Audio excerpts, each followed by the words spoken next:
अगर ये वीडियो आपको पसंद आए तो लाइक करें और शेयर करना मत भूलिए। सब्सक्राइब करें लक्ष्य टीवी चैनल को और बेल आइकॉन पर क्लिक करना मत भूलिए लेटेस्ट वीडियो सबसे पहले पाने के लिए। लेकिन ये कुंभकर्ण वानरों को उठा उठा कर खा जाता है। उठा गए सीधे पेट। समझ लो तुम्हारे अंदर चाहे 1000 गुण क्यों ना हो, पर अगर एक बार अहंकार आ गया वो उन गुणों को धीरे धीरे खा जाता है।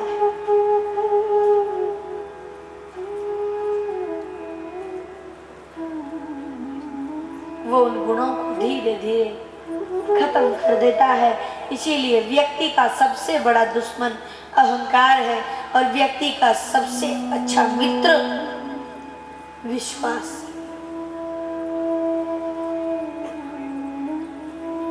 ध्यान से सुनना। एक बार 3 मित्र बैठे हुए थे, आपस में चर्चा कर रहे थे, पर तीनों उदास, सर झुके। एक ने पूछा, भाई तू क्यों उदास है? बोले तुम क्यों, तुम बताओ। बोले मैं तुम दोनों को कल छोड़कर चला जाऊंगा। बोले मैं भी चला जाऊंगा। तीसरे ने कहा मैं भी चला जाऊंगा। तो मतलब हम तीनों ही अलग हो जाएंगे। हाँ, तो भाई अगर तुझसे कभी मिलना होगा तो कहाँ मिलेंगे? बड़ा है, समझ गए? धन।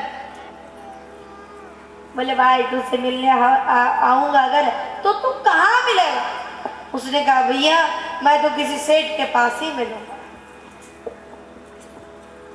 जो खूब धनवान व्यक्ति होगा, मैं तो उसी के पास मिलूंगा। अच्छा, दूसरे से पूछा, दूसरा था ज्ञान। बोले तुम कहाँ मिलोगे? बोले मैं तुम्हें कई विद्यालयों में मिलूंगा या किसी विद्वान के पास मिलूंगा। तीसरा उदास। तीसरा बोले तुम क्यों उदास हो, तुमसे मिलने भी आएंगे। तीसरा है विश्वास। विश्वास से कहा तुम कहाँ मिलोगे? विश्वास ने कहा अगर एक बार चला गया तो मैं फिर नहीं मिलता। विश्वास जिस व्यक्ति से एक बार हट जाता है फिर विश्वास कभी नहीं।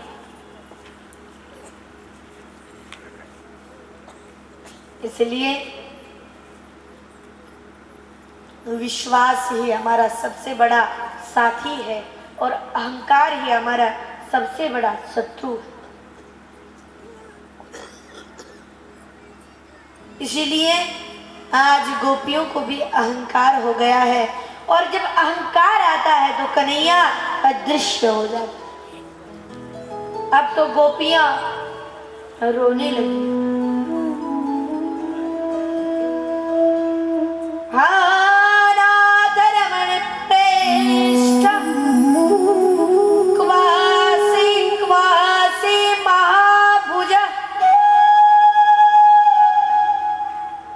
कहने लगी गोपियां,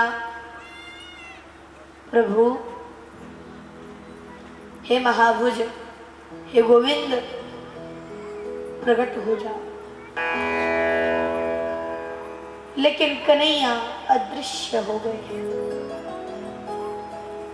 जिन लोगों के जीवन से भगवान चले जाते हैं उनका जीवन कैसा होता है ये सुमंत्र से पूछो। जब सुमंत जी रामायण में पढ़ा होगा आपने, सुमंत जी राम जी को जंगल छोड़कर आ जाते हैं और जब दशरथ के पास जाते हैं तो अंधेरे में मुंह छिपा कर बैठते हैं। दशरथ पूछते हैं छोड़ा है? बोले हाँ छोड़ा है। तो मुंह क्यों बंद करके रखा है? बोले महाराज जिन लोगों के जीवन से राम चला जाता है ना, उन लोगों का मुंह नहीं देखना चाहिए। इसलिए गोपियां रोदन करने लगी, रोने लगी। तो जंगल में पहुंची, कभी तुलसी से पूछती है, कभी चंद्रमा से पूछती है, कभी धरती से पूछती है, कभी आकाश से पूछती है, पर किसी के पास पता नहीं।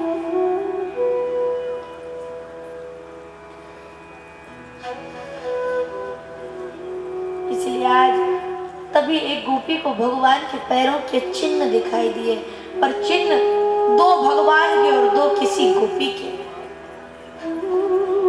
वो गोपी कोई और नहीं, अनया आराधितो नूनम, अनया आराधितो नूनम। भागवत जी में केवल एक ही जगह राधा नाम आया, आराधितो नूनम, आराधा शब्द से संबोधित किया।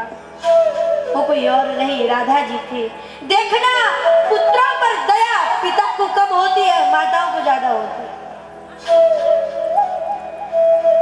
हमारी माताएं तो जैसे यशोदा जी गलती नहीं मानती ना कन्हैया, वैसे हमारी माताएं। एक माता जी अपने बालक का एडमिशन कराने स्कूल में ले गई और जो वहाँ अध्यापक थे उनसे कहा, बोले वैसे तो बहुत सीधा है, किसी से लड़ता नहीं, पर कभी थोड़ा सा हल्ला करे तो बगल वाले के दो खींच कर मार देना, चुप हो जाएगा। मतलब इसे नहीं मारना, बगल वाले को मारना, बगल वाले को खींच कर मार देना, समझ जाएगा, चुप हो जाएगा, फिर नहीं बोलेगा। इसीलिए तब से यशोदा माँ भी कन्हैया की गलती नहीं मानी। माँ को अधिक प्रेम होता है, माँ को दया आ गई। राधा जी को, गोपियों को अगर मैं नहीं मिली तो भगवान भी नहीं मिलेंगे। राधा भगवान से मिलने वाली प्रेम की डोरी है, डोरी ही टूट गई तो भाग जाएंगे। इसलिए राधा जी ने एक लीला रची, क्यों ना मैं अपने अंदर अहंकार लाऊं, और अगर फिर मैं गोपियों के पास चली गई तो भगवान भी आ गए। राधा जी ने कहा, भगवान मुझे थक लग रही है, तो बैठ जाते हैं राधे। नहीं, चलो तो चलो, नहीं बैठना नहीं तो चलो। बोले पैर में दर्द हो रहा है। अरे राधे, अगर पैर में दर्द है तो बैठ जाते हैं, और अगर चलना बैठना नहीं है तो चलो। बोले मेरे पैर में भी दर्द हो रहा है, मुझे चलना भी नहीं और आगे भी बढ़ना है, तो क्या करें? बोले तुम मुझे अपने कांधे पर बिठा लो। कन्हैया ने कहा ठीक है, राधा जी को अपने कांधे पर बिठा लिया। आगे एक पेड़ की डाली आई, राधा जी ने मजाक में वो डाली पकड़ ली। आज राधा जी के अंदर अहंकार आया कि अरे तीनों लोगों के नाथ के कंधे पर मैं चढ़ी हूँ। जैसे ही डाली पकड़ी भगवान अंतर्ध्यान और राधा जी लटक गई। तब तक इधर गोपियां भी आई, देखा राधा तो है पर स्टूल कहाँ है? बोले वो तो गायब हो।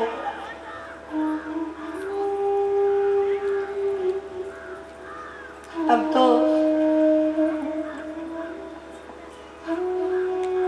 राधा जी गोपियों के साथ भगवान को ढूंढने लगी। किसी ने पूछा कहाँ ढूंढे? बोले जहाँ जो वस्तु खोती है उसे वहीं ढूंढना चाहिए। तो चले, भगवान अदृश्य कहाँ हुए थे? कहाँ हुए थे भगवान अदृश्य? जोर से बोलेंगे हमारी माता। कहाँ अदृश्य हुए भाई लोग? भगवान कहाँ अदृश्य हुए? भूल गए आप लोग? यमुना पुलिना नीचा, यमुना के पुल, यमुना के किनारे गाया भी तो था भजन। तीन लोक बंसी बजे, वृंदावन बंसी बजी, तीन लोक प्यारी, यमुना जल उल्टी भयो शोभा भई भारी। यानी यमुना जी के किनारे सारी गोपियां आ गई, क्योंकि जो वस्तु जहाँ होती है उसे वहीं ढूंढना चाहिए। एक बार एक भाई लोगों का दृष्टांत देखो। एक भाई सुई से कपड़े सिल रहे थे, तो सुई गिर गई और अंधेरा था तो खो गई। भाई भी चले सड़क में ढूंढने लगे, सारी सड़क छान मारी। पत्नी ने पूछा क्या ढूंढ रहे हो? बोले सुई। बोले खोई कहाँ थी? बोले घर के अंदर। तो यहाँ क्यों ढूंढ रहे हो? बोले घर में उजाला नहीं है ना, यहाँ उजाला है इसलिए यहाँ ढूंढ रहे। इसलिए जो वस्तु जहाँ खोई जाती है उसे वही पाया जाता है। सारी गोपियां यमुना के किनारे आ गई और कल एक गीत गाया था। कौन सा गीत गाया था भाई लोग बोलेंगे? कल एक गीत गाया था, जोर से बोलेंगे और जोर से।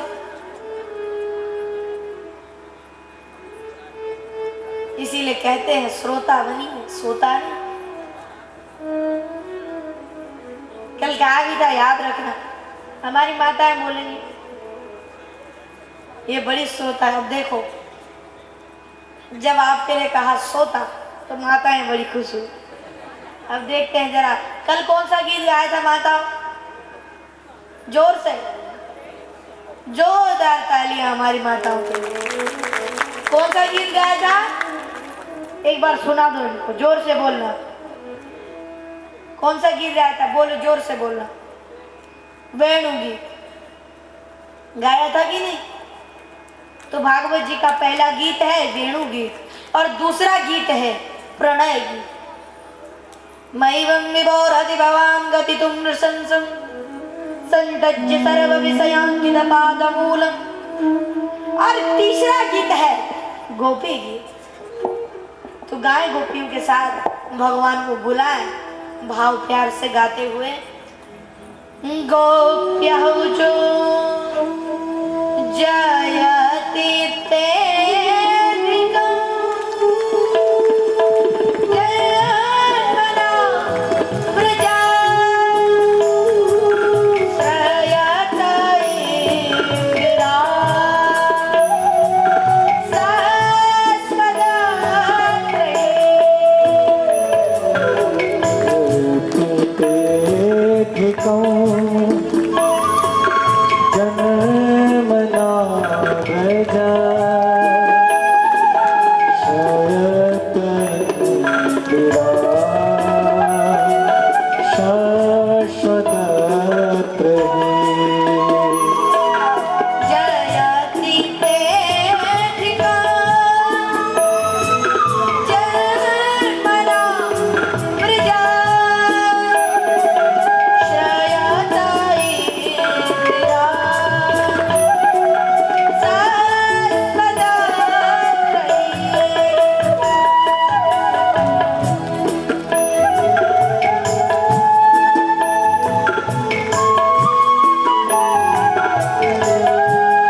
हे प्रभु, जब से आपका जन्म ब्रज में हुआ है, ब्रज की शोभा और बढ़ गई। श्रयति इंदिरा सरस्वती, इंद्रादि देवता भी ब्रज में जन्म लेने को तरसते हैं। नहीं तो दृश्यता दीक्षित अवतार वह दुर्दास वस्तुवान विचिन्वते। ध्यान से सुनना, एक पंक्ति कहेंगे। ओ प्रभु जी तुम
हम तुम्हारे हैं प्रभु जी, हम तुम्हारे हैं, हम तुम्हारे ही रहेंगे, ओ मेरे पिता। जय गा रहे हैं गोपियां, अपनी गलती का सुधार पहले ही श्लोक में कर लिया। याचना की भगवान से।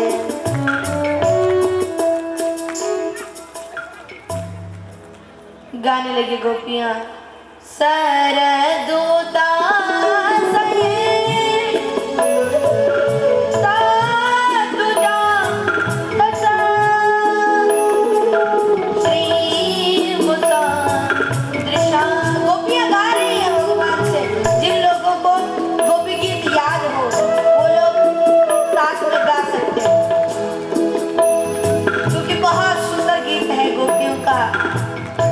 सब लोग गाएंगे।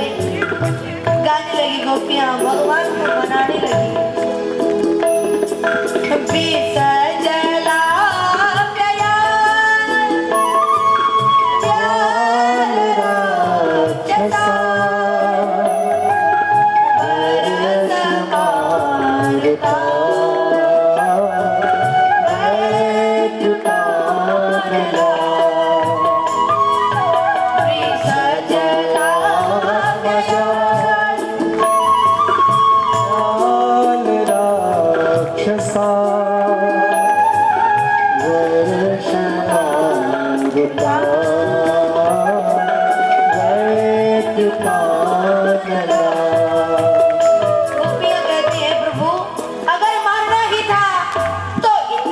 बचाया।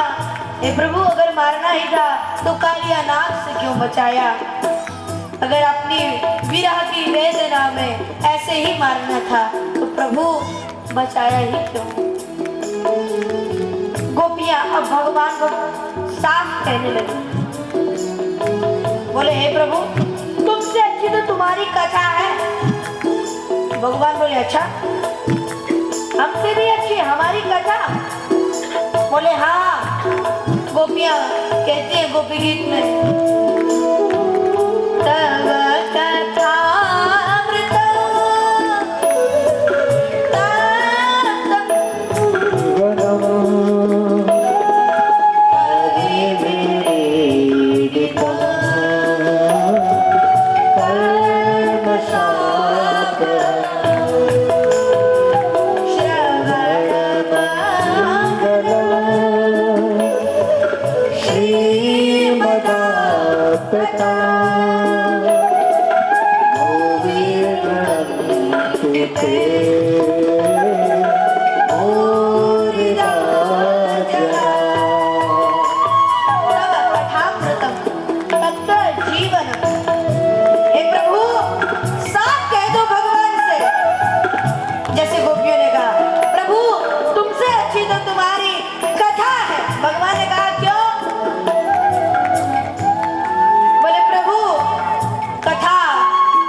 हमने कहा 3 तारीख से शुरू तो 3 तारीख से शुरू और 9 तारीख को विराम, तो 9 तारीख को विराम। कथा तो प्रभु हमारे अधीन है, पर आप हमारे अधीन नहीं, इसलिए प्रभु आपसे अच्छी तो आपकी कथा है। भगवान बोले जब मुझसे अच्छी मेरी कथा है तो मुझे क्यों बुला रही हो? जाओ मेरी कथा सुनो। गोपियां कहती है प्रभु वो तो ठीक है, पर लेकिन एक बार जब आपकी कथा को सुन लेती है, आपसे प्रेम हो जाता है और फिर आपको पाने की इच्छा करती है। इसीलिए हाथ जोड़कर निवेदन है प्रभु आ जा। रोने लगी गोपियां, कहने लगी, अब रुदन भी प्रारंभ हुआ। पति सोता गया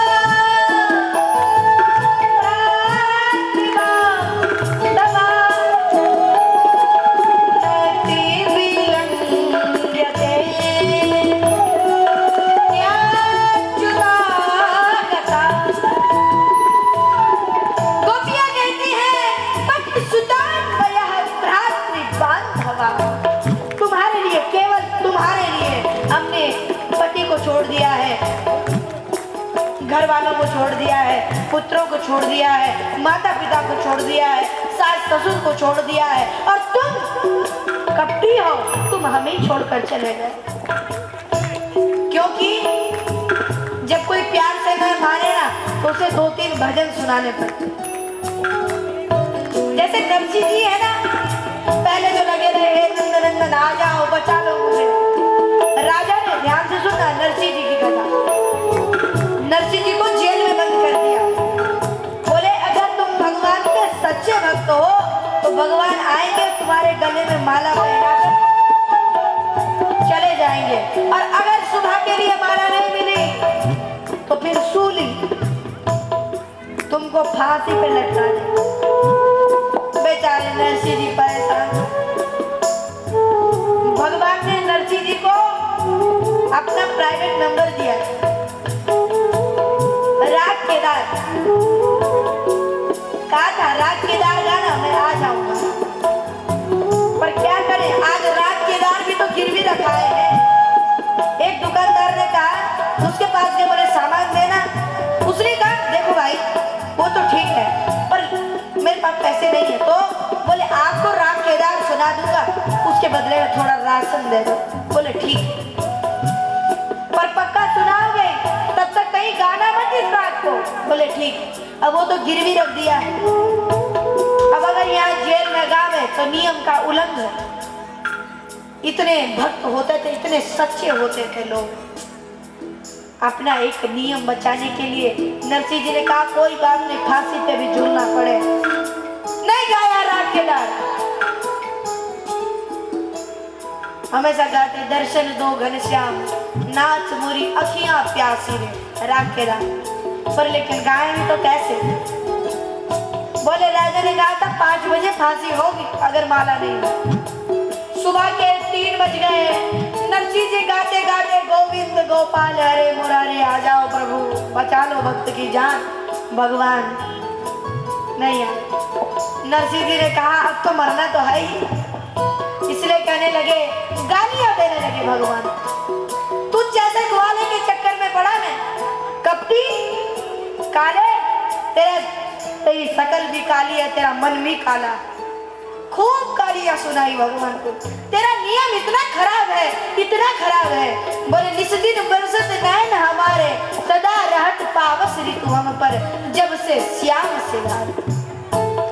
उज्ज्वल पंख दिए बबुलन को, कोयल फिरत है कारी, उधा कर मन की गति नारी। तेरे नियम इतने खराब है, इतने खराब है। चलो बगुले को तूने सुंदर सफेद बनाया, पर क्या फायदा रहा, वो उड़ ही नहीं सकता। बेचारा बोले इतना खराब बगुला, इतना खराब, और कोयल फिरत है कारी। कोयल बेचारा इतना मीठा बोलती है, फिर भी तूने उसे काला बनाया। और पंडित मूर्ख को तुम राज देत हो, पंडित फिर भिकारी, उदा कर मन की गति नारी। आज तुमने मूर्ख व्यक्तियों को तो राजा बना दिया, और जो ज्ञानी लोग हैं वो दर दर की ठोकरें खा रहे। डांटने लगे नरसिंह जी भगवान को, तो भगवान प्रकट हो गए, चतुर्भुज रूप दिखाया, गले में माला पहनाई। अच्छा, इसीलिए कई बार भगवान गाली से आ जाते, इसीलिए अब गोपियों को भी गुस्सा आया। कहने लगी मीरा की जब पीर मिटेगी, जब वैद्य संवरिया हो, तेरी मैं तो प्रेम दीवानी, मेरा दर्द न जाने को। लकड़ी जल कोयला भई, कोयला जल भई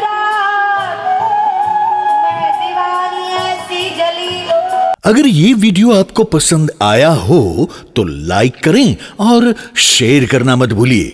सब्सक्राइब करें लक्ष्य टीवी चैनल को, हाँ, और बेल आइकॉन पर क्लिक करना मत भूलिएगा लेटेस्ट वीडियो सबसे पहले पाने के लिए।